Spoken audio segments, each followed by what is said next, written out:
Hello, welcome to Return to Life. Today, we will listen to a story about the cracks in life where people have felt weak, full of doubt, yet kept moving forward.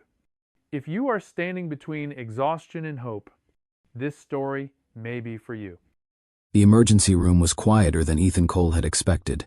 Not silent, never silent, but subdued in a way that made every sound feel sharper. The steady beep of a heart monitor somewhere behind the curtain, the soft squeak of rubber soles against polished linoleum, the faint hiss of oxygen flowing through plastic tubing. Ethan sat hunched forward on the edge of the hospital bed, his elbows resting on his knees, his hands clasped together as if holding himself in place. He avoided the mirror mounted on the wall across from him, though he didn't need to look. He could feel it. The tightness in his nose, the heat, the dull, pulsing pressure that seemed to throb with every heartbeat. The right side of his face felt heavier than the left, as if gravity itself had shifted. His skin was stretched and tender, flushed a deep, angry red that radiated outward from the bridge of his nose. His right eye was swollen just enough to blur his vision, not fully shut, but not right either. Nothing felt right. A doctor stood in front of him, flipping through his chart. Mid-40s, calm, efficient, the kind of calm that came not from reassurance, but from having seen worse. The doctor finally looked up and met Ethan's eyes. "Do you know what the danger triangle of the face is?" he asked. The question landed oddly, not urgent, not dramatic, just factual. Ethan swallowed. His throat felt dry. "No," he said. "I don't think so." The doctor raised a hand and traced an invisible shape in the air, from the bridge of the nose, down along the sides, and back up toward the corners of the mouth. "This area," he said, "is what we call the danger triangle. Infections here don't behave the same way they do elsewhere on the body." Ethan shifted slightly on the bed, wincing as the movement sent a fresh spike of pain through his nose. "What do you mean?" he asked. "It's just my nose." The doctor's expression didn't change, but his voice lowered just enough to make Ethan lean in. "The veins in this part of the face connect directly to deeper structures inside the skull," he said. "Unlike most veins in your body, these don't have valves to stop blood from flowing backward." Ethan frowned, trying to follow. "So if bacteria enter through a wound here," the doctor continued, "they don't always stay here. In rare cases, they can travel backward, toward the cavernous sinus." Ethan blinked. "Toward where?" "Toward the brain," the doctor said plainly. The word hung in the air, heavy and unmoving. Brain. Ethan felt his chest tighten. He let out a short breath he hadn't realized he'd been holding. "But I didn't—" he started, then stopped. His mind raced backward, searching for the moment this had all begun. Something small, something stupid. His voice dropped. "I just plucked a nose hair." For the first time, the doctor paused. "How long ago?" he asked. 2 days, Ethan said. "Maybe a little less." The doctor nodded slowly, as if a final piece had slid into place. "And you noticed pain shortly after?" "Yeah, a little bleeding. It hurt, but I thought that was normal." Ethan let out a nervous laugh that went nowhere. "I cleaned it. I rinsed it with saline. I didn't think—" "You created an open wound," the doctor said, not unkindly but firmly. "Right in one of the most dangerous places to do that." Ethan stared down at his hands. They were trembling now, just slightly. "I didn't know," he said. "I mean, people do that all the time." The doctor closed the chart. "They do," he said, "and most of the time nothing happens. But sometimes, when an infection starts here, it doesn't give you much warning." Ethan felt a chill run through him despite the warmth radiating from his face.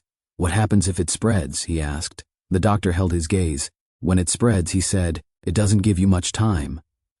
The room seemed to shrink. The hum of the lights grew louder. Ethan became suddenly aware of his own breathing, shallow and uneven. "I'm going to be honest with you," the doctor continued. "Right now, we're concerned about how quickly this is progressing. We need to act fast." Ethan nodded automatically, though his mind lagged behind the words. Fast. Act fast. For a brief, irrational moment, a single thought cut through the fog of fear. Tomorrow was supposed to be his interview. The image flashed uninvited into his mind, the navy suit hanging neatly on the back of his bedroom door, the resume he had printed twice just in case, the alarm he had set early so he could shave, shower, and leave nothing to chance. And now he was here, sitting on a hospital bed, his face swollen and burning, listening to a doctor explain how a single mistake might have opened a path straight to his brain. "This all started because of a nose hair?" he asked quietly. The doctor didn't answer right away. "It started," he said finally, "because of where that nose hair was." Ethan leaned back against the bed, the paper crinkling beneath him. His heart pounded in his ears. The idea felt unreal, absurd even. A nose hair, something so small it barely deserved attention. Something he had removed without a second thought. And now he was here. The doctor turned toward the doorway. "We're going to run blood tests," he said. "We're starting IV antibiotics immediately, and we'll be watching you very closely over the next several hours." Several hours. Ethan nodded again. As the doctor stepped out, Ethan's gaze drifted to the blank white wall across from him. His reflection stared back faintly in the polished surface of a metal cabinet, distorted, swollen, barely recognizable. He looked like someone else, someone who had made a mistake he couldn't undo. 2 days earlier he had been standing in his bathroom, staring into a mirror, worried about how he looked. 48 hours earlier, the only thing on his mind had been making a good impression. He closed his eyes. If he had known then what he knew now, he wondered, would he have made the same choice? The thought lingered as the sound of approaching footsteps echoed down the hallway, and the room faded into memory. 48 hours earlier, Ethan Cole had been standing in front of his bathroom mirror, studying his reflection as if it belonged to someone else. The apartment was quiet, the kind of quiet that only existed early in the morning before the city fully woke up. Pale winter light crept in through the narrow window, settling on the sink, the mirror, the faint water stains along the edges of the glass. Everything felt still, suspended. Ethan leaned closer, squinting slightly. He tilted his head to the left, then to the right, testing angles. He practiced a small smile, then a more confident one, watching how his face responded. He looked fine, mostly. His hair was neat, trimmed the night before. His beard was freshly shaved, the skin beneath still faintly sensitive. He ran a hand along his jawline, checking for missed spots, then straightened up and took a breath. Tomorrow was the interview. Not just any interview. This one mattered. The email confirmation still sat open on his laptop in the other room. The subject line burned into his mind. Final interview. Senior analyst position. He had reread it so many times that the words had lost their meaning and become pure pressure instead. Better pay. Stability. A real step forward. For the first time in years, this felt like a chance to finally move out of limbo. Ethan exhaled slowly and leaned back toward the mirror. He smiled again, wider this time, and that was when he saw it. A thin, dark nose hair, barely noticeable but unmistakably there, just visible at the edge of his right nostril when he smiled. His expression froze. He leaned closer, heart rate ticking up just a notch. He adjusted the angle again, hoping it was a trick of the light. It wasn't. Another smile, still there. A familiar, uncomfortable heat crept up his neck. "Seriously?" he muttered under his breath. It wasn't dramatic. It wasn't obvious. Most people probably wouldn't even notice. But once Ethan saw it, he couldn't unsee it. His mind, traitorous as ever, did what it always did. It jumped ahead. He imagined sitting across from the interviewer in a sleek glass office, imagined the polite smile, the quick subconscious glance, the silent judgment. Does he not take care of himself? Did he not check the mirror before coming in? The thoughts came fast and uninvited. He straightened, then leaned back again, inspecting more carefully. He flared his nostrils slightly. There were more, not many, just enough. A memory surfaced, sharp and unwanted.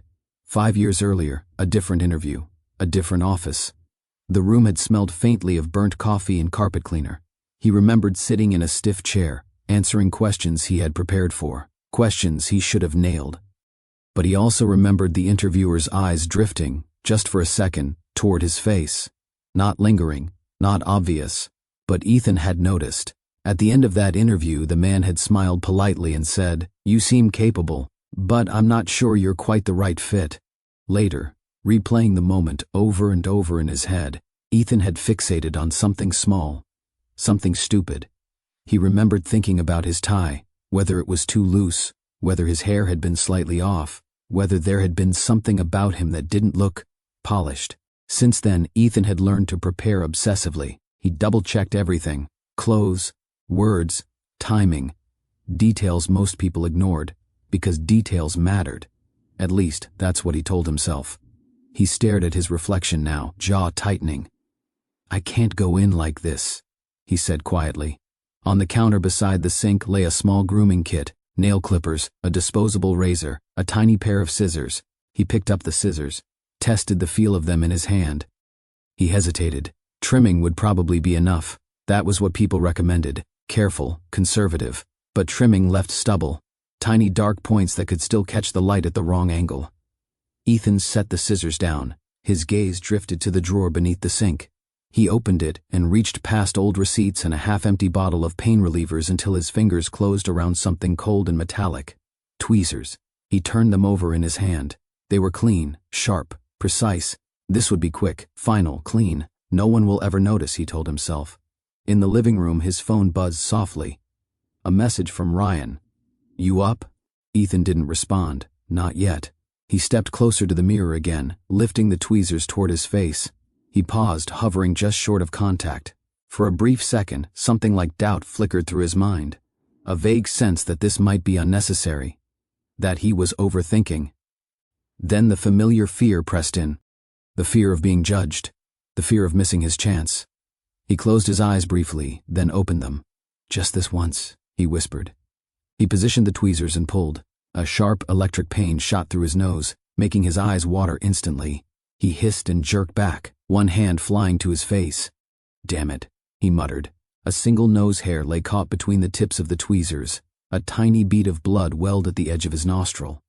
Ethan stared at it, surprised by how much it hurt.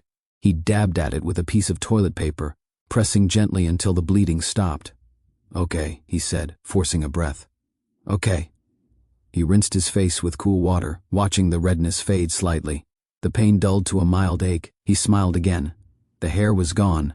Encouraged, he leaned back in and spotted another, just slightly deeper. He hesitated for a moment, then pulled again, and again. Each one stung, but less than the first. The pain became background noise.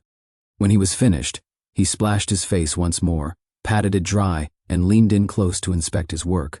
Clean, smooth. Satisfied, Ethan straightened and allowed himself a small, relieved smile. "That's better," he said. Later that morning, he sat at the small kitchen table with his laptop open, scrolling through notes he had prepared for the interview. Bullet points, talking points, accomplishments carefully, phrased to sound confident without arrogance. Ryan emerged from his bedroom, rubbing his eyes, hair sticking up in every direction.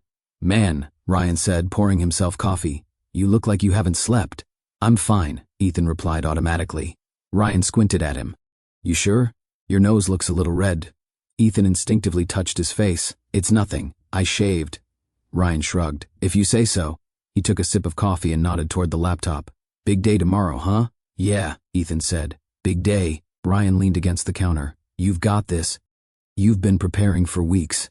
Ethan forced a smile. "Preparation doesn't guarantee anything." Ryan smirked. "Nothing does. That's life." Ethan didn't reply. He closed his laptop and stood, suddenly restless. "I'm going to run out for a bit," he said. "Clear my head." As he grabbed his jacket, he caught his reflection in the darkened screen of the TV. For a moment he thought he looked ready, put together, acceptable. He didn't feel the faint tenderness beginning to bloom inside his nose. He didn't notice the invisible line he had crossed. All he could think about was the interview, and how, this time, he couldn't afford to give anyone a reason, any reason at all, to say no. The first few hours after Ethan plucked the nose hairs passed without drama. That, more than anything, was what convinced him he had done nothing wrong. By midday, the sharp sting had faded into a faint soreness, barely noticeable unless he pressed the tip of his nose with his finger.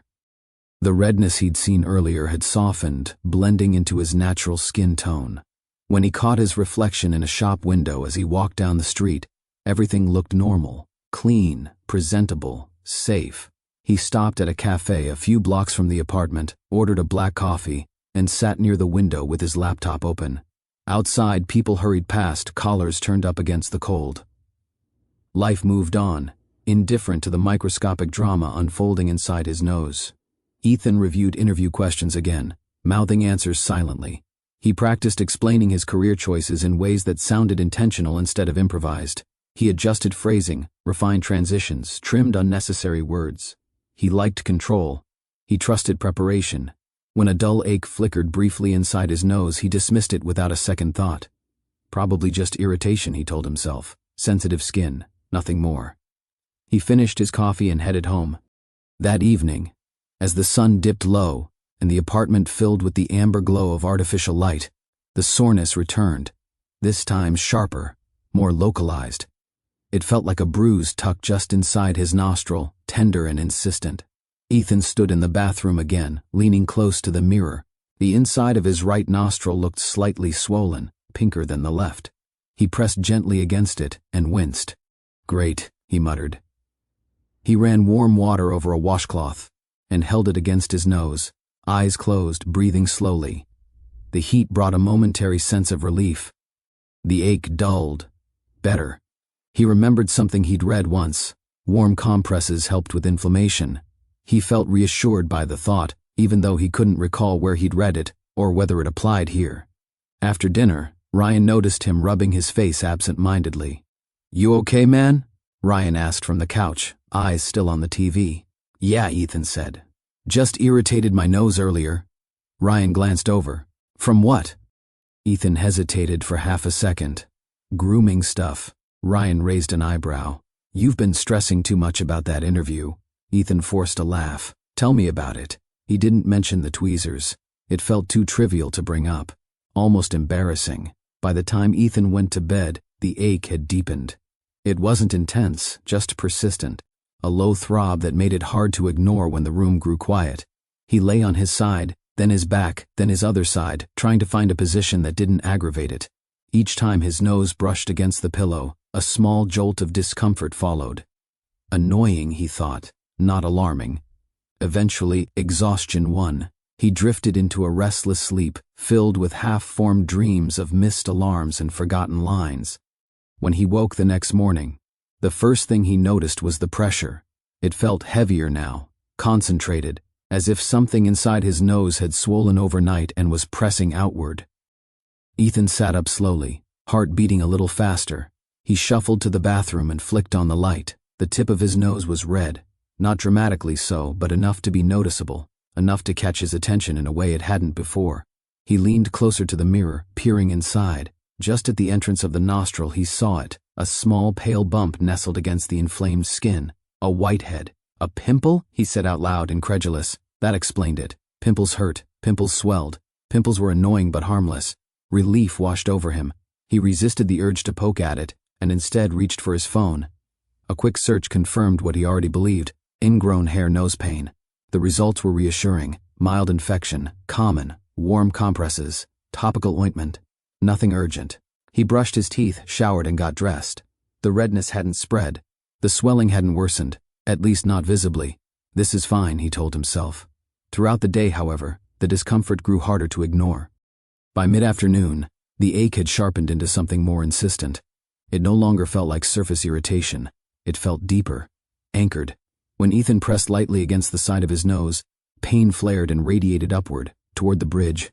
He frowned. He swallowed a couple of ibuprofen and returned to his notes. Tomorrow mattered more. He could deal with a sore nose later. As evening fell, Ryan noticed the change immediately. "Dude," Ryan said, pausing mid-sentence, "your nose is definitely more red." Ethan waved it off. "It's a pimple." "A pimple?" Ryan leaned closer, squinting. "On your nose?" "Inside," Ethan said. "It happens." Ryan didn't look convinced. "You sure it's nothing?" "I checked," Ethan replied quickly. "It's common. I'm treating it." Ryan shrugged, unconvinced but unwilling to push. "If you say so." Ethan retreated to his room, irritation bubbling beneath the surface. Not at Ryan, at himself, at his body for betraying him now of all times. He stood in front of the mirror again, studying his face under the harsh overhead light. The redness seemed brighter here, the swelling more obvious. He tried smiling. It pulled uncomfortably. "Just get through tomorrow," he whispered. "That's all." That night, the pain woke him just after midnight. It came in sharp pulses now, each one deeper than the last. The warmth in his nose had intensified, spreading outward like a slow burn. He pressed his palm against his face and felt heat radiating through his skin. He sat up, heart racing, suddenly wide awake. "This doesn't feel like a pimple," a quiet voice whispered in the back of his mind. He swung his legs over the side of the bed and walked to the bathroom, flipping on the light. His nose was visibly swollen now. The redness had deepened, creeping beyond the tip and toward the bridge.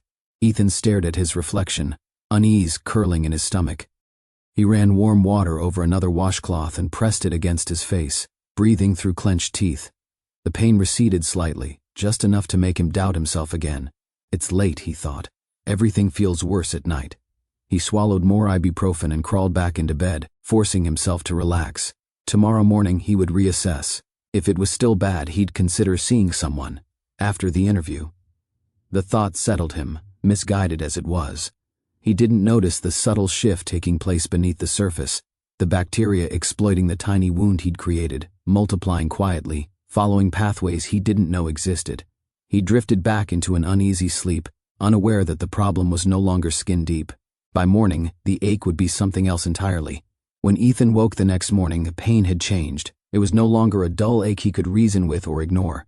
It was sharp, focused, and deep, anchored somewhere behind the bridge of his nose, radiating outward in slow, deliberate waves. He lay still for a moment, eyes open, breathing shallowly. Something is wrong. The thought surfaced fully formed, without panic, without drama, just a quiet certainty that made his stomach tighten. When he sat up, dizziness washed over him briefly. He pressed his fingers against the edge of the mattress and waited for the room to steady. His head felt heavy, thick, as if pressure were building behind his eyes. He shuffled to the bathroom and flipped on the light. The sight that greeted him made his breath catch. His nose was swollen, noticeably so now. The redness had spread beyond the tip, climbing up toward the bridge and outward along the crease where his nose met his cheek. The skin looked tight, glossy, almost stretched to its limit. His right eye was puffy, not shut but wrong, uneven. Ethan leaned closer to the mirror, heart pounding. "That wasn't there last night," he whispered. He touched the side of his nose lightly and recoiled instantly as pain flared, sharp and electric. It wasn't surface pain anymore. It felt buried, rooted. Heat radiated through his skin, unmistakable now. A wave of fear rose in his chest, but he pushed it down just as quickly. Don't spiral, not now. He checked the time on his phone. 8:17 a.m., less than 24 hours until the interview. His mind latched onto that fact like a lifeline. You don't have time for this today, he told himself. You just need to get through the day. He rinsed his face with cool water, wincing as it splashed against the inflamed skin. The redness didn't fade this time. If anything, it looked angrier under the bathroom light. He swallowed more ibuprofen, though he couldn't remember when he'd last taken it. He didn't care. He just wanted the edge taken off. In the kitchen, Ryan was already awake, scrolling through his phone with a mug of coffee in hand. He looked up as Ethan entered, and froze. "Whoa," Ryan said. "Man, your face." Ethan instinctively turned away. "What about it?" Ryan stood, concern etched plainly across his face. "Your nose is really swollen. And your eye, it's just inflammation," Ethan cut in quickly. "I looked it up." Ryan frowned. "Looked what up?" "Ingrown hair. Nasal irritation. It happens." Ryan took a step closer. "Ethan, that doesn't look like a pimple." "I said I've got it under control," Ethan snapped, sharper than he meant to. Silence settled between them. Ryan studied him for a long moment. "Does it hurt?" Ethan hesitated. Then reluctantly, "Yeah." "How much?" "Enough," Ethan said. "But I can manage." Ryan crossed his arms. "You should see someone." Ethan laughed, a brittle sound. "And say what?" "Hi, I plucked a nose hair and now I'm scared." Ryan didn't smile. "I'm serious." "So am I," Ethan said. "I can't deal with this today." Ryan shook his head. "You keep saying that. But your face—" "I have an interview tomorrow," Ethan said, the words tumbling out. "I've worked for this for years. I'm not going to blow it because of a swollen nose." Ryan's voice softened. "You won't blow it by taking care of yourself." Ethan looked away. "Please," Ryan said. "Just get it checked." "I will," Ethan lied. "After tomorrow." Ryan opened his mouth to argue, then closed it again. He exhaled slowly. "Fine," he said. "But if it gets worse—" "It won't," Ethan said, though even as he spoke, a jolt of pain pulsed beneath his skin, betraying the lie. He grabbed his jacket and keys and headed for the door, needing distance, needing air. Outside, the cold hit his face like a slap. For a brief second, the chill dulled the pain, and he clung to that relief as he walked, shoulders hunched, eyes down. But as he moved, the pressure returned, steadier now, more insistent. Each step sent a faint throb upward, toward the space between his eyes. By mid-morning, the ache had evolved into something relentless. It wasn't just his nose anymore. His head felt thick, congested, as if his thoughts were moving through syrup. Concentrating took effort. He reread the same paragraph in his notes 3 times without absorbing it. He pressed his fingers against the bridge of his nose and felt pain shoot upward, sharp enough to make him gasp quietly. People around him talked and laughed, unaware. The world moved normally, indifferently. Ethan swallowed hard. This is not normal, a voice inside him insisted. He checked the mirror on his phone's camera. The redness had spread further now, blooming outward like a stain. His right cheek looked puffy, his eye heavier. Fear crept in despite his efforts to keep it out. Still, he didn't call a doctor. Still, he didn't go to urgent care. Instead, he told himself the same thing again and again, clinging to it like a mantra. Just get through today. Just get through today.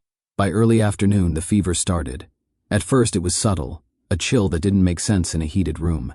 Then a sheen of sweat at his temples. His hands felt clammy, his heart beat faster than it should have. Ethan sat very still, breathing carefully, trying not to draw attention to himself. Something had shifted, and for the first time since this had begun, the possibility that he was no longer in control settled heavily in his chest. By late afternoon, Ethan could no longer pretend he felt normal. The fever crept upward quietly at first, slipping past his defenses before he realized what was happening. His skin alternated between chills and heat, his jacket suddenly too heavy, then not warm enough. A dull ache settled behind his eyes, growing sharper whenever he blinked. He sat on a bench outside a quiet office building, elbows on his knees, phone in his hands but unread. The world felt slightly out of sync, like the timing between sound and movement was just a fraction off. He wiped his forehead with the back of his sleeve and stared at his fingers, surprised to find them trembling. Get a grip, he told himself. He checked the time again. 3:42 p.m., still hours left in the day. Still time to convince himself this could wait. Ethan lifted his phone and opened the front-facing camera. He braced himself before looking. The redness had spread farther than he expected. It now extended along the side of his nose and into the crease beside his mouth. The swelling around his right eye was more pronounced, the skin beneath it faintly discolored. He turned his head slowly, watching how the light caught the contours of his face. This is getting worse. The realization hit him harder than the pain. He stood abruptly, the motion sending a wave of dizziness through him. He closed his eyes and waited until the ground felt steady again. People passed nearby, talking, laughing, carrying coffee cups and backpacks, entirely unaware of the quiet emergency unfolding inside his head. The normalcy of it all made him feel strangely isolated. He considered, briefly, walking into the urgent care clinic 2 blocks away. He pictured the waiting room, the intake forms, the explanation he would have to give. I plucked a nose hair. The words sounded ridiculous even in his head. He imagined the look on the receptionist's face, the raised eyebrow, the polite hidden judgment. His stomach twisted. Not today, he decided.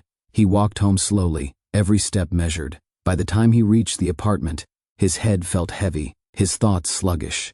Ryan was in the kitchen when Ethan came in. He looked up and immediately stood. Jesus, Ryan said. Ethan, it's worse. Ethan dropped his keys onto the counter, the clatter echoing too loudly in his ears. I know. Ryan moved closer. You're sweating. Are you warm? I think I have a fever, Ethan admitted. Ryan's expression hardened. That's it. We're going to urgent care. Ethan shook his head. Not yet. Ryan stared at him. Are you kidding me? I just need to rest, Ethan said. I'll take some meds, sleep it off. That's not how infections work. Ryan snapped. Your face is swelling. Your eye. I said not yet, Ethan repeated, his voice rising. I can't deal with this tonight. Ryan ran a hand through his hair, frustration clear. Why are you being so stubborn? Ethan turned away. Because if I go now, everything stops. The interview. Everything I've been working toward. Ryan stepped in front of him. And if you don't go, Ethan hesitated. If I don't go, Ryan continued, you could end up a lot worse than missing an interview. Ethan clenched his jaw. You don't understand. Then help me understand, Ryan said. Because from where I'm standing, you're risking your health for a job that hasn't even hired you yet. Ethan laughed bitterly. Easy for you to say. Ryan's eyes narrowed. What's that supposed to mean? It means you've never been in a room where you felt one wrong detail could ruin everything, Ethan said. Where you felt like people were just waiting for a reason to say no. Ryan stared at him, taken aback. Ethan's voice dropped. I have. The room fell quiet. Ryan sighed, his tone softening. This isn't about the interview anymore. Ethan didn't answer. He walked past Ryan and shut himself in the bathroom. Under the harsh light, the damage was impossible to ignore. His nose looked distorted now, swollen beyond what he would have thought possible in such a short time. The skin was hot to the touch, tender even without pressure. He leaned over the sink, gripping the edge as another wave of dizziness washed over him. His reflection stared back, unfamiliar and alarming. "I'll deal with it in the morning," he whispered. He didn't believe it. That night, the pain intensified rapidly. It no longer pulsed, it stabbed. Sharp, sudden jolts radiated from his nose upward, converging between his eyes. Each surge made him gasp, his breath catching involuntarily. He lay in bed, sheets tangled around his legs, sweat soaking through his shirt despite the cool air. His heart raced, his thoughts scattering. He pressed a hand against his face, then immediately pulled it away with a sharp hiss. Too sensitive, too hot. The pain began to spread in a way that frightened him. It wasn't localized anymore. It felt like something was reaching outward, upward, inward. His head throbbed, the space behind his eyes burned, a dull nausea settled in his stomach. Ethan sat up abruptly, panic rising. This isn't normal, this isn't okay. He reached for his phone with shaking hands and searched again, his vision blurring slightly as he read. Facial swelling, fever, pain near the eyes. The words blurred together, but one phrase stood out, stark and unignorable. Seek medical attention immediately. He dropped the phone onto the bed and pressed his palms against his eyes, breathing hard. Down the hall, he heard Ryan's footsteps pause outside his door. "You okay?" Ryan called softly. Ethan opened his mouth to answer, and froze as a sudden, intense pain shot through the center of his face, so sharp it stole the breath from his lungs. He cried out, a raw, involuntary sound. Ryan burst into the room. "Ethan!" Ethan looked up at him, eyes wide, face flushed and slick with sweat. "It hurts," he said hoarsely. "It really hurts." Ryan took one look at him and didn't hesitate. "Get dressed," he said. "We're going to the ER. Now." Ethan tried to stand and nearly collapsed as dizziness overtook him. Ryan caught him just in time. As they moved toward the door, Ethan's thoughts spiraled, fear finally breaking through the wall, denial he had clung to all day. This had gone too far. Whatever this was, it was no longer something he could control. And as the door closed behind them, the pain surged again, deeper, more intense than before, sending a chilling realization through him. This wasn't just on his face anymore. Something was happening inside his head. The emergency room smelled like antiseptic and stale coffee. Ethan noticed it immediately, though he wasn't sure why. Maybe because everything else felt unreal, as if his body had arrived here before his mind had fully caught up. Ryan helped him into a chair near the triage desk. The plastic seat felt cold through his clothes, too solid, too real. A nurse glanced at Ethan's face, and her expression shifted, just a fraction, but enough for Ethan to notice. "What brings you in tonight?" she asked. Ethan opened his mouth to answer and hesitated. His tongue felt thick, his thoughts slow. "My nose," he said finally. "It started hurting, then swelling. How long ago?" 2 days, Ethan said, then corrected himself. "No, almost 3. The nurse typed quickly. "Any fever?" "Yes." "Headache?" "Yes." "Vision changes?" Ethan paused. "My right eye feels heavy." The nurse nodded and slipped a band around his arm, tightening it until the pressure was uncomfortable. She took his blood pressure, her movements efficient and practiced. "We'll get you seen as soon as possible," she said, already turning away. Ethan watched her disappear behind a curtain, a strange hollowness opening in his chest. Ryan sat beside him, leaning forward, elbows on his knees. "You did the right thing," Ryan said quietly. Ethan nodded, though doubt gnawed at him. "Did I wait too long?" The question surfaced unbidden and refused to leave. The waiting room was half full. A woman cradled a toddler with a runny nose. An older man stared blankly at the television mounted high on the wall, the volume turned low. Somewhere nearby, someone coughed wetly and repeatedly. Time stretched. Ethan's pain surged again, sharper than before. He pressed his fingers against his temples, trying to ground himself. The pressure between his eyes intensified, a deep, drilling sensation that made his vision blur at the edges. He squeezed his eyes shut and breathed through his mouth, slow and shallow.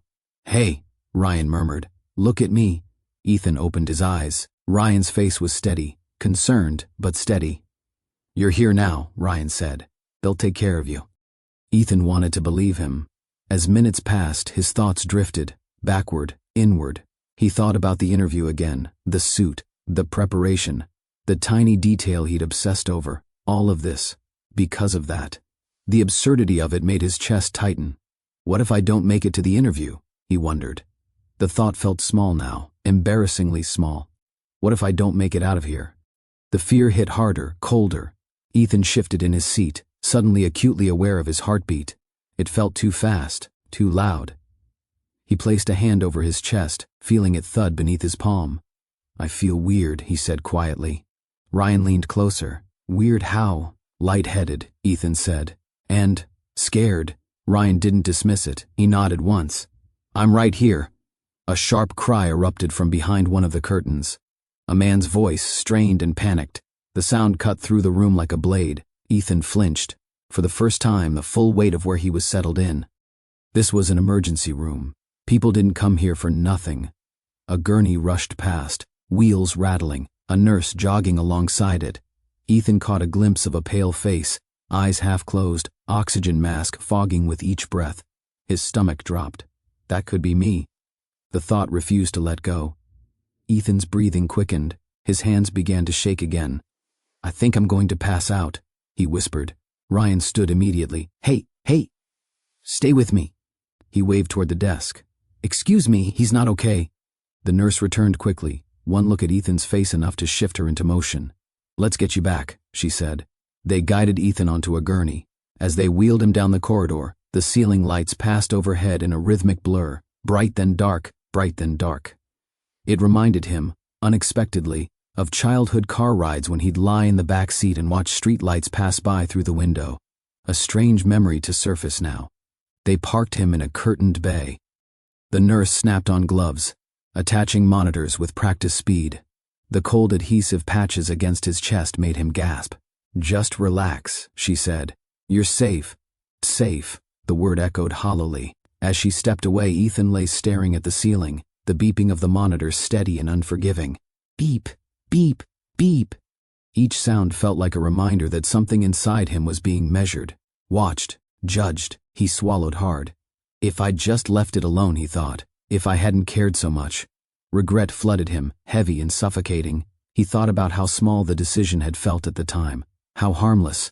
He thought about how easily he'd dismissed the pain, the warning signs, the voice telling him something wasn't right, because tomorrow mattered more, because looking right mattered more. A wave of nausea rolled through him. He turned his head slightly and gagged, breathing shallowly until it passed. Ryan appeared at his side again, resting a hand on the rail of the gurney. You're doing okay, Ryan said. Just keep breathing. Ethan nodded, tears stinging unexpectedly at the corners of his eyes. I messed up, he said hoarsely. Ryan shook his head. You made a mistake. That doesn't mean... I should have listened, Ethan cut in. I should have come earlier. Ryan didn't argue. He squeezed the rail tighter instead. Footsteps approached. A doctor stepped into view, pulling the curtain close behind him. He studied Ethan's face for a long moment, his gaze clinical and focused. When did the swelling start? The doctor asked. Yesterday, Ethan said. It got worse today. And the pain, it's deep, Ethan said, and it goes up, between my eyes. The doctor's jaw tightened slightly. Any recent trauma? He asked. Cuts, scrapes, grooming?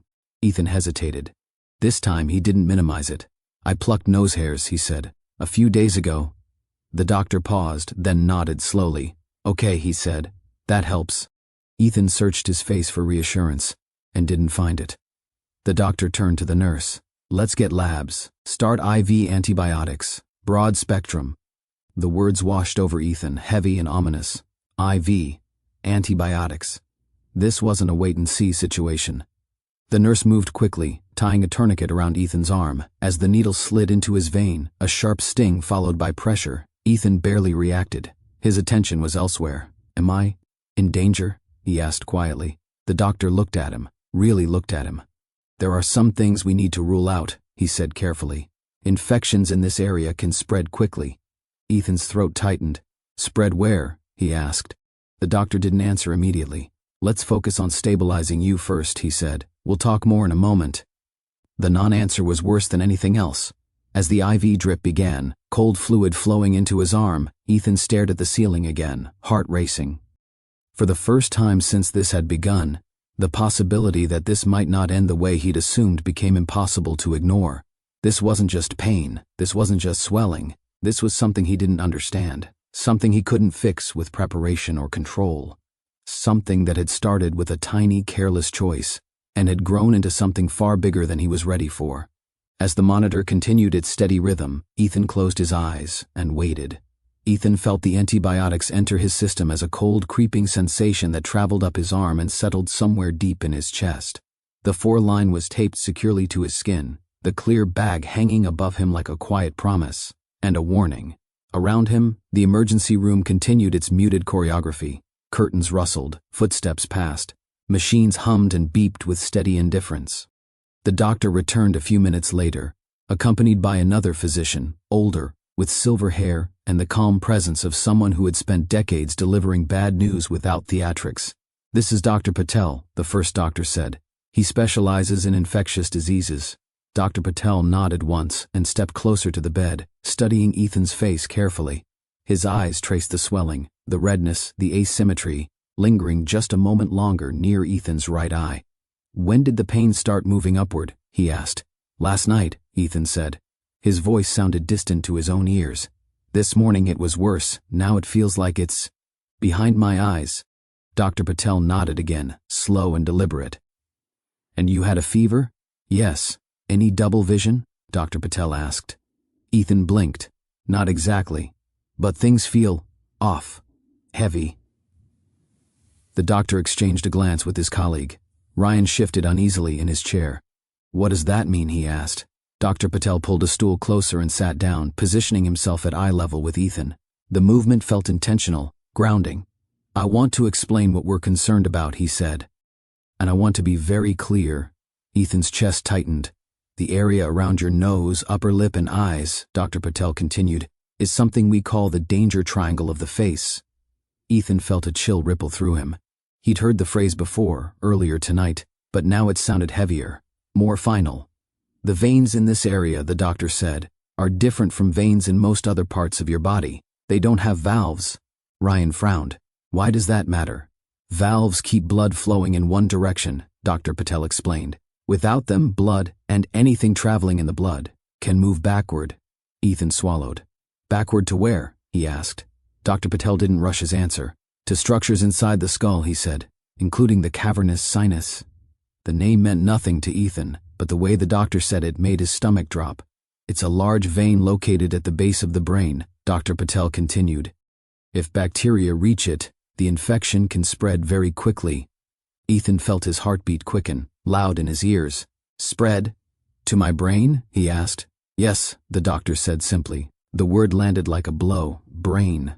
Ethan stared at the ceiling, suddenly aware of how close it felt, how fragile everything seemed. "This can start with something very small," Dr. Patel said. "A cut, a pimple, a plucked hair." Ethan squeezed his eyes shut. "I didn't know," he said quietly. "I thought I was being careful." Dr. Patel's voice softened. "Most people don't know, and most of the time, nothing happens. But when it does, it moves fast." Ryan leaned forward. "Is that what's happening to him?" The doctor paused. "That's what we're trying to determine," he said. "Right now he has signs of a serious facial infection.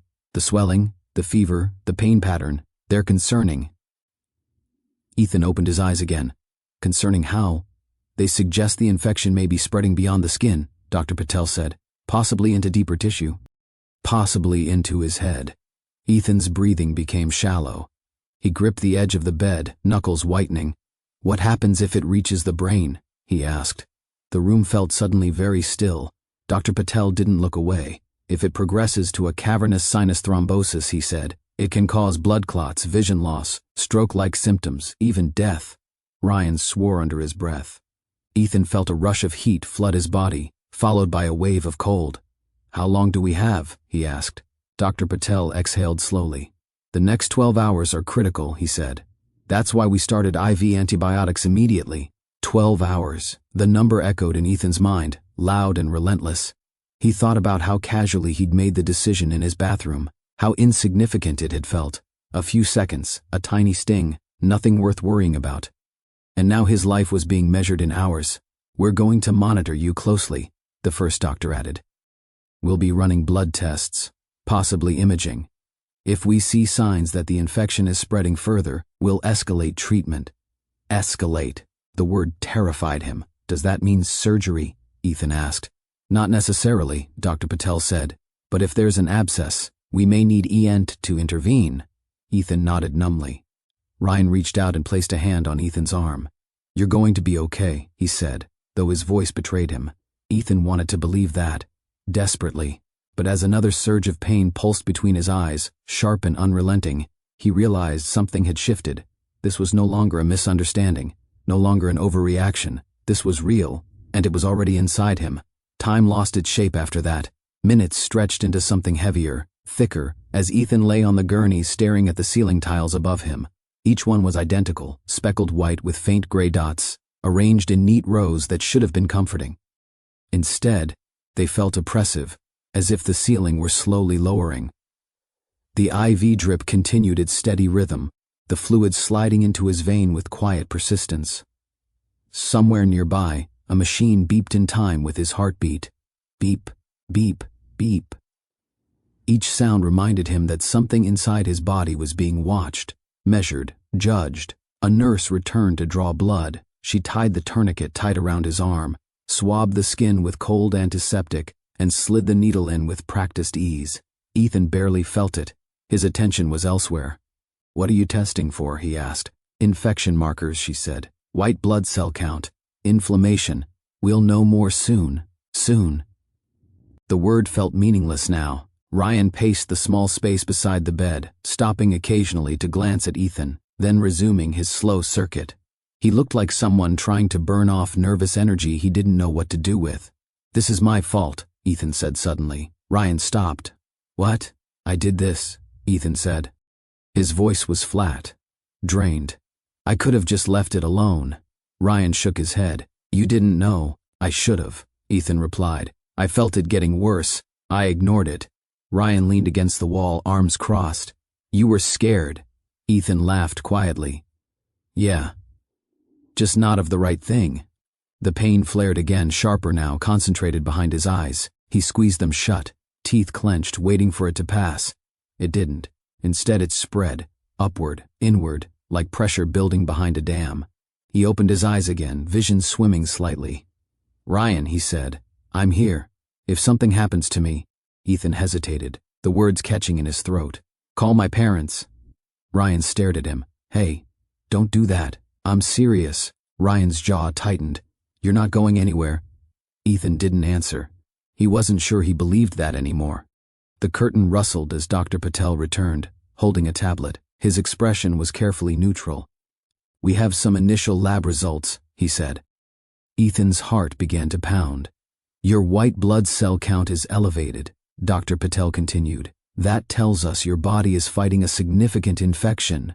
Ryan exhaled sharply. But, the doctor added, that's not unexpected given your symptoms. Ethan searched his face. Is that good or bad? It's information, Dr. Patel said. What matters now is how you respond to treatment. And if I don't, Ethan asked. Dr. Patel met his gaze. Then we'll need to escalate quickly. The word again. Escalate. We're also ordering imaging, the doctor continued. A CT scan of your face and sinuses. We need to see how far this has spread. A nurse appeared almost on cue, clipboard in hand. We're ready for him, she said. They transferred Ethan onto another gurney and began wheeling him down the hallway. The motion made his head throb, each jolt sending pain rippling through his skull. The corridors blurred as they moved, the fluorescent lights overhead streaking past like pale comets. As they entered the imaging suite, a sudden wave of fear crashed over him, stronger than anything he'd felt so far. This is where they find something. The thought lodged itself firmly in his mind. They positioned him on the narrow table, securing his head to keep it still. The machine loomed above him, circular and impersonal. Try not to move, the technician said gently. The table slid forward, and the machine began to hum. Ethan stared upward, breath shallow, heart racing. Inside the scanner, the sounds grew louder, whirs and clicks that echoed strangely, mechanical and unforgiving. He focused on his breathing, counting silently, anything to keep his thoughts from spiraling. But they did anyway. He imagined the infection spreading, slipping through veins he couldn't see, traveling places it had no business being. He imagined waking up blind in one eye. He imagined not waking up at all. The table slid back out. "That's it," the technician said. "You did great." Ethan didn't feel like he'd done anything at all. Back in the curtained bay, time resumed its slow, torturous crawl. Ryan sat beside him again, quieter now. The waiting was worse than the pain, worse than the explanations. This is when everything changes, Ethan thought. A nurse checked his vitals again, frowning slightly at the numbers before masking her reaction. "How's the pain?" she asked. "Bad," Ethan admitted. She adjusted his adding medication. The relief was minimal. Another hour passed. Then another. Finally, footsteps approached with purpose. Dr. Patel returned, tablet in hand, his expression more serious than before. "We've reviewed your scans," he said. Ethan's breath caught. "There's significant inflammation in the tissues around your nose," the doctor continued, "and early signs that the infection is moving deeper." Ryan stiffened. "What does that mean?" "It means we're not taking chances," Dr. Patel said. "We're admitting him, continuing IV antibiotics, and we're calling ENT to evaluate for possible drainage." Ethan felt his stomach drop. "Admitted. Hospitalized." "This is the right call," Dr. Patel added. "We need to stay ahead of this." Ethan nodded slowly, fear tightening its grip around his chest. "How bad is it?" he asked quietly. Dr. Patel held his gaze. "It's serious," he said. "But you came in when you did. That matters." The phrase echoed in Ethan's mind. When you did. Too late, or just in time. As the doctor stepped away to make arrangements, Ethan lay back against the pillow, exhaustion washing over him in heavy waves. He thought again about that moment in the bathroom. The mirror, the tweezers, the split-second decision that had set all of this in motion. A tiny choice, a massive consequence. And now, as nurses began preparing him for admission, one truth settled in with chilling clarity. The next phase of this wouldn't be about waiting anymore. It would be about fighting. The room changed sometime after midnight. Ethan wasn't sure exactly when it happened. One moment he was lying in the emergency bay, the familiar sounds of the ER humming around him. The next, he was being wheeled down a quieter hallway, the lights dimmer, the air cooler. The world narrowed to the steady push of the gurney beneath him. He felt disconnected from his body, as if it belonged to someone else. The pain was still there, constant, deep, but it had become oddly secondary, overshadowed by a heavier sensation, vulnerability. A nurse walked alongside him, checking his adjusting the flow. "You're going to a monitored room," she said gently. "We want to keep a close eye on you tonight." Tonight. The word landed with weight. Ryan followed close behind, hands shoved into the pockets of his jacket, his face tight with worry. Every so often their eyes met, and Ryan offered a small nod, as if to say, "I'm here, I'm not going anywhere." They stopped outside a room. The nurse pushed open the door, and Ethan was rolled inside. The space was smaller than the ER bay, quieter. A hospital bed sat in the center, surrounded by machines that hummed softly, their screens glowing faintly in the low light. The room smelled faintly of disinfectant and something metallic. They transferred Ethan onto the bed, adjusting pillows, raising the head slightly. Electrodes were placed on his chest, a pulse oximeter clipped onto his finger. Another nurse appeared, introducing herself quickly, efficiently. "We're going to continue the antibiotics," she said, "stronger ones, and we'll manage your pain." She paused, looking directly at him. "If you feel anything change, vision, breathing, confusion, you let us know immediately." "Okay." Ethan nodded. The door closed softly behind them, leaving him alone with Ryan and the machines. For a moment, neither of them spoke. The monitor beeped steadily, marking time in a way that felt mercilessly precise. "This is my fault," Ethan said again, his voice barely above a whisper. Ryan sat down in the chair beside the bed. "Stop. I mean it," Ethan said. "I didn't listen. I thought I could control it." Ryan leaned forward. "You're human. You made a bad call under pressure. That doesn't mean you deserve this." Ethan turned his head slightly, the movement sending a fresh jolt of pain through his face. He winced. "I was so worried about how I'd look," he said, "about being judged. I didn't think about this." Ryan didn't respond right away. "People don't think the worst thing will happen to them," he said finally, "especially not from something that small." Ethan closed his eyes. Small, the word echoed bitterly. Footsteps approached, and the door opened again. A man in his early 50s entered, wearing a white coat with an ENT badge clipped to the pocket. He carried himself with quiet authority, eyes alert and assessing. "I'm Dr. Hernandez," he said, "ear, nose, and throat." He approached the bed and examined Ethan carefully, using a small light to peer into his nostrils. Ethan clenched his jaw as pain flared sharply. "I know," the doctor said calmly. "Just a moment." He stepped back and straightened. "You have a significant infection in the nasal vestibule," Dr. Hernandez said. "Likely started at a hair follicle." Ethan swallowed.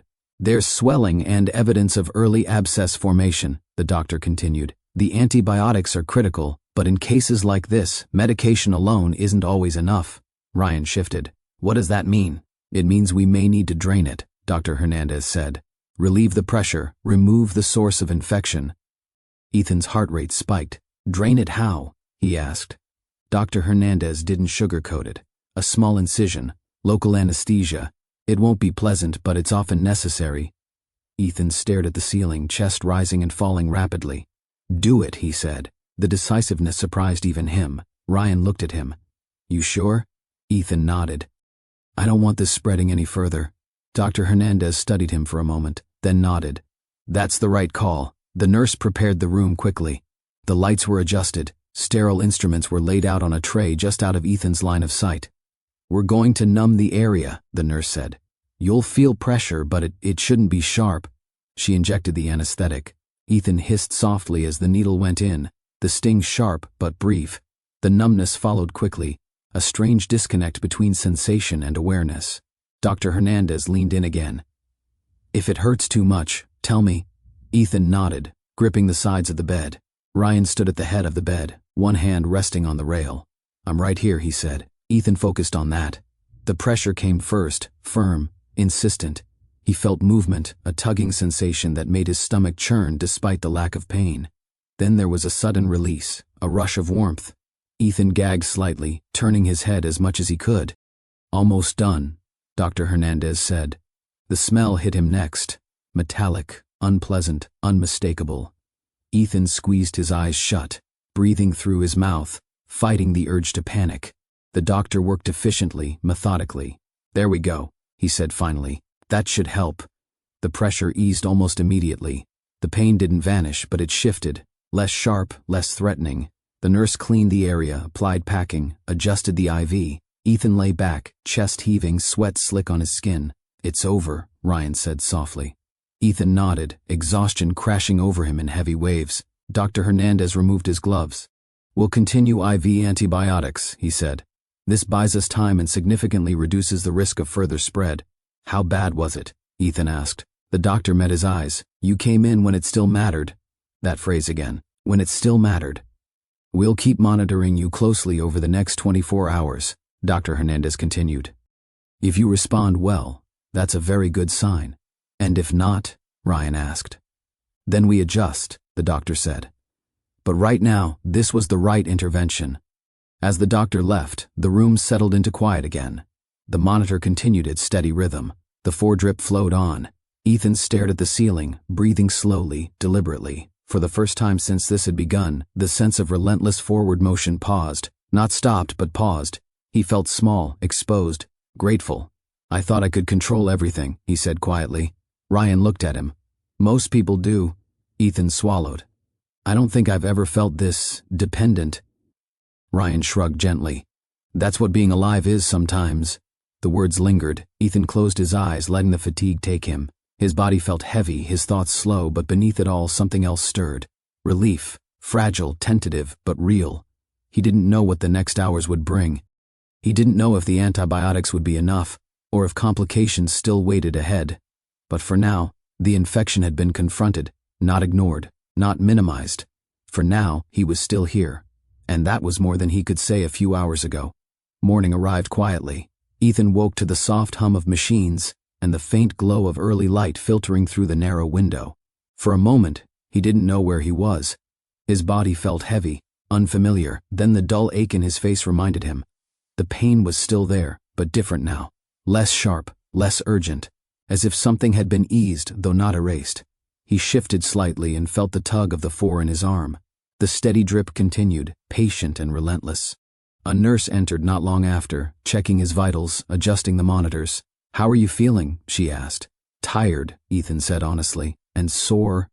She smiled gently. "That's expected. The antibiotics are doing their job. Your fever's down. Relief washed through him, subtle but profound.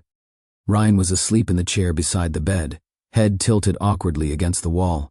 He stirred when the nurse spoke, blinking himself awake. "Any change?" he asked. "Stable," the nurse said. "That's a good thing." Ryan nodded, exhaling slowly. When the nurse left, the room fell quiet again. Ethan stared at the ceiling, listening to the steady rhythm of the monitor. Beep, beep, beep. Each sound felt like a small reassurance. His phone lay on the tray beside the bed. The screen lit up with a notification he'd been avoiding. An email. He already knew what it was before he opened it. "Regarding your interview."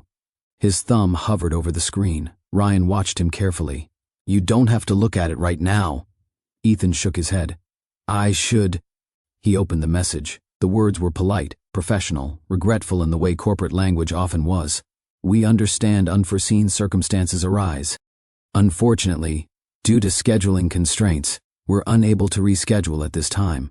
We wish you the best in your future endeavors." That was it. No second chance, no follow-up.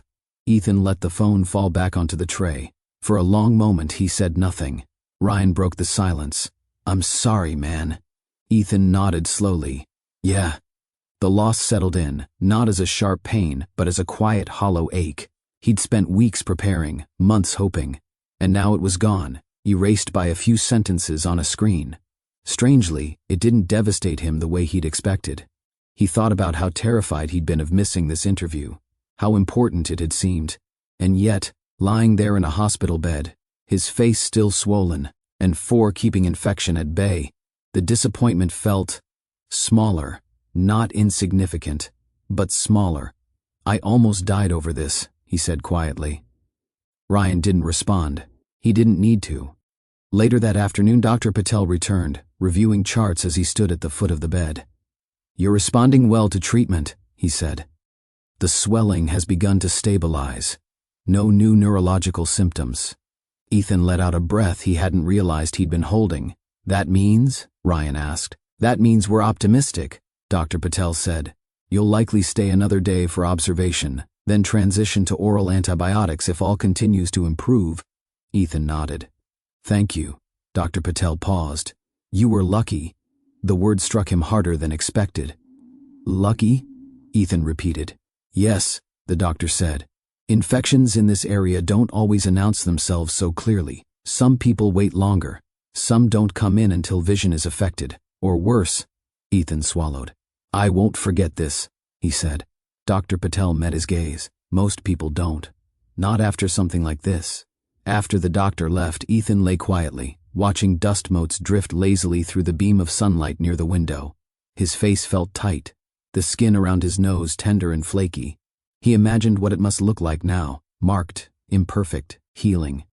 He thought back to the mirror in his bathroom, the fear that had driven him to reach for the tweezers, the belief that a single visible flaw could undo him. "I was so afraid of looking unprofessional," he said, "of giving them a reason to say no." Ryan leaned back in his chair. "And now?" Ethan considered the question. "Now I think I was afraid of the wrong thing," he said. Ryan smiled faintly. "Most people are." Ethan closed his eyes briefly, memories resurfacing. Every time he'd adjusted himself to fit expectations, every time he'd erased something natural because he thought it made him less acceptable. A nose hair. The absurdity of it almost made him laugh. But beneath that was something heavier, a recognition of how close he'd come to losing far more than a job opportunity. That evening, a nurse helped him sit up and walk slowly around the room, 4-pole rolling beside him. Each step felt tentative, cautious. "You'll heal," she said. "Just give it time." "Time," Ethan nodded. Later, alone for a few moments after Ryan stepped out to grab food, Ethan picked up his phone again. He opened the calendar app and stared at the empty days ahead. No interview circled in red. No countdown. Just space. He thought about what he would do next, about how much of his life had been driven by fear of judgment, by the belief that he had to appear flawless to be worthy of opportunity. That belief had nearly cost him everything. He turned his head slightly, catching his reflection in the darkened window. His face was still swollen, still imperfect, still his. For the first time, that felt enough. Ethan was discharged 2 days later. The swelling had receded enough that his face no longer looked distorted, though the skin around his nose remained tender and faintly discolored. A dull redness lingered like a reminder that healing was not the same as being untouched. The nurse handed him a packet of instructions, her voice calm and matter-of-fact as she explained medication schedules and warning signs. If you notice increasing redness, swelling, fever, or pain around the eyes, she said, you come back immediately. Don't wait. Ethan nodded. I won't. Ryan carried the bag of prescriptions as they walked out of the hospital together, the automatic doors sliding open to release them into the late afternoon light. The air outside felt different, sharper, cleaner. Ethan took a slow breath, filling his lungs fully for the first time in days. At home, the apartment felt unchanged. Same furniture, same quiet hum of the refrigerator, same mirror in the bathroom. And yet, everything felt subtly altered. He set his bag down and stood still for a moment, letting the silence settle around him. Ryan watched him carefully. You good? Ethan nodded. Yeah. I think so. Ryan clapped him lightly on the shoulder. I'm going to grab groceries. You rest. When the door closed behind him, Ethan turned toward the bathroom. The mirror was waiting. He approached it slowly, almost cautiously, as if it might accuse him. The man staring back looked tired, thinner. His eyes carried something new, something quieter. The redness around his nose was still visible. Not dramatic, but not hidden either. The skin flaked slightly at the edges where healing was underway. And there, just at the edge of his nostril, unmistakable in the clear afternoon light, was a nose hair. He noticed it immediately. His hand moved on instinct, reaching toward the drawer beneath the sink. Halfway there, he stopped. The memory surfaced uninvited, the hospital ceiling tiles sliding past above him. The doctor's calm voice explaining the danger triangle, the word brain hanging in the air like a sentence that hadn't finished yet. Ethan lowered his hand. He leaned closer to the mirror instead, studying his reflection. Not with judgment this time, but with curiosity. The nose hair was still there. It caught the light just slightly when he smiled. And nothing terrible happened. He smiled again, testing the moment. Still nothing. A quiet laugh escaped him, soft and incredulous. He thought about how much power he had given something so small. How convinced he had been that a tiny imperfection could undo him. He thought about how close he had come to losing everything that actually mattered. Ethan stepped back from the sink and sat down on the edge of the tub, elbows resting on his knees. For years, he had believed that being acceptable meant being flawless, that success required erasing anything that might invite judgment. No one had ever told him otherwise, or maybe they had, and he simply hadn't listened. His phone buzzed softly on the counter. A message from his mother. Ryan told me you're home. I'm so glad you're okay. Please take care of yourself. Ethan swallowed, emotion tightening his throat. He typed back slowly, I will. Later that evening, after Ryan returned and dinner sat untouched on the table, Ethan lay on the couch staring at the ceiling. His face still ached faintly. His body felt drained. But beneath it all, something had shifted. He no longer felt the urgent need to fix himself. He replayed the words Dr. Patel had said. You were lucky. Lucky. Luck had given him another chance, not just to heal, but to reconsider what he valued. The next morning, as sunlight spilled through the living room window, Ethan took his antibiotics with a glass of water and read through the instructions again. He followed them carefully, methodically, no shortcuts, no assumptions. When he passed the bathroom mirror later that day, the nose hair was still there. He left it alone. Days passed. The swelling faded completely. The tenderness diminished. The redness softened into normal skin tone. Life resumed slowly. Ethan updated his resume, reached out to a few contacts, began looking for the next opportunity. The disappointment of the missed interview still lingered, but it no longer felt catastrophic. It felt survivable. One evening, weeks later, Ethan stood in front of the mirror again, preparing to go out. The nose hair had grown longer now, obvious enough that he noticed it immediately. He opened the grooming kit and picked up a small pair of rounded-tip scissors, clean, purpose-built. Carefully, gently, he trimmed the hair without touching the skin. No pain, no blood. He rinsed his face, dried it, and leaned back to inspect the result. Neat enough. Good enough. As he turned away from the mirror, a thought surfaced, quiet but unmistakable. He had spent so much of his life trying to remove anything that might invite judgment, but the thing that had nearly killed him wasn't a flaw. It was fear. Fear of being seen. Fear of not measuring up. Fear of being human. Ethan picked up his keys and headed for the door. Before leaving, he paused and glanced back once more at the mirror, not to check for imperfections, but simply to see himself. He looked ordinary, real, alive. And for the first time in a long while, that felt like more than enough. Because sometimes, the smallest thing you try to remove isn't what endangers you. Sometimes, it's the doorway you open when you believe perfection matters more than survival. And sometimes, learning what to leave alone is what keeps you alive. Thank you for staying until the end with Return to Life. If you found a sense of connection or a small spark of hope, carry it with you as you return to everyday life. We look forward to seeing you in the stories ahead.